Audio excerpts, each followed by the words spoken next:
An important part of Zoom WFM is the ability to import your historical data from your previous provider.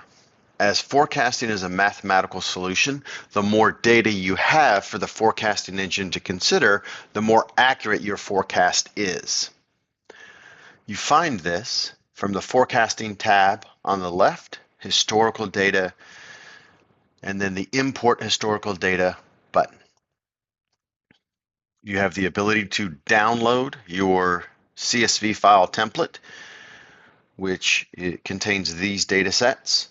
You have the ability, if you uploaded data incorrectly, you can overwrite your existing data. If you do not choose that option, it will add to your existing data.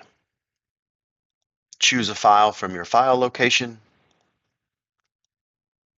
and open.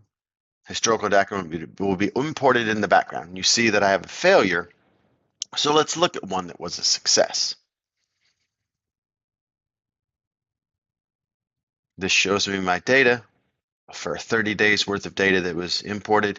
You can view it at the queue level. It is important that all of your data is organized at a queue level. Queues roll into scheduling groups. That's talked about in another video. And I can use the slide bar to focus in on a particular day of historical data if I wanted to see my volumes for that day. Additionally, if I wanted to get rid of this data and delete it from the database, I simply click the delete button, as I'm going to do to this failed CSV that we showed you. And that is how you import historical data into Zoom WFM.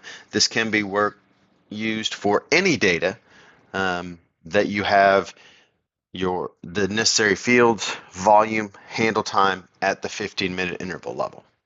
Thank you.